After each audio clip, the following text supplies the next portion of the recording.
pleasure to welcome the Honorable Prime Minister, and I now request our Chief Minister, Sri Nara Chandrababu Naidu Garu, to felicitate the Honorable Prime Minister.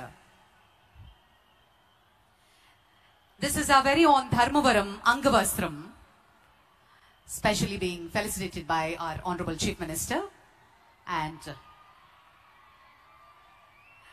intricately designed Amaravati themed Prime Minister portrait memento. ప్రత్యేకించి కళంకారి రీతిలో దీన్ని రూపొందించి ప్రధాని గారి portrait ని memento రూపంలో అందిస్తున్నారు ముఖ్యమంత్రి వర్యులు. Huge round of applause.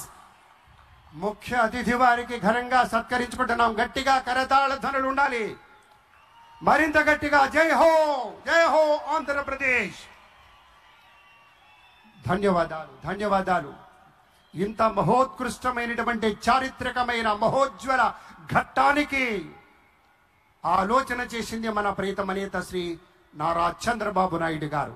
ఒకే ఒక 3 అక్షరాల నమ్మకంతో అమరావతి అనే 5 అక్షరాల పంచాక్షరిని నమ్ముకున్నారు. కాబట్టే రైతు సోదరులు ఇచ్చినటువంటి ఒక ఊతంతో దాన్నే ఊపిరిగా, దాన్నే శ్వాసగా మలుచుకొని రాష్ట్రం కోసం, రాష్ట్ర ప్రజల కోసం, నూతన రాజధాని నిర్మాణం కోసం యావత్ ప్రపంచంలోనే 5 అగ్రగామి రాజధానులుంటే అందులో ఒకటి మన అమరావతి పట్టణంగా తీర్చిదిద్దాలనే సంకల్పంతో ఇల్లు తిరిగినట్టుగా దేశం దేశం తిరిగి ఎన్నెన్నో ఆలోచనలు చేసి ఎంతమందినో సంప్రదించి ఇవాళ సాక్షాత్తు మన ప్రధాని నరేంద్ర మోదీ గారిని తీసుకొచ్చి ఇవాళ శంకుస్థాపన చేస్తున్నారంటే ఒకే ఒక్క యోధుడి వల్ల సాధ్యమైంది.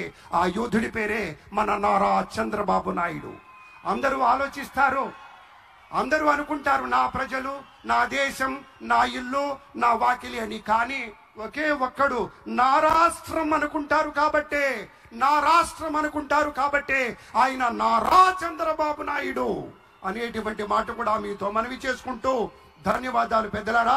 చంద్రబాబు నాయుడు గారి యొక్క సూచనల మేరకు, వారి యొక్క దూరదృష్టితోటి, వారి పట్టుదలతోటి, వారి క్రమశిక్షణతోటి ఒక ప్రత్యేకమైనటువంటి ఈ కార్యక్రమంలో సేవలు అందించడం కోసం, మెరుగైనటువంటి సేవలు అందించడం కోసం అంకిత భావంతో పనిచేస్తున్నటువంటి పెద్దలు మాట్లాడబోతూ ఉన్నారు.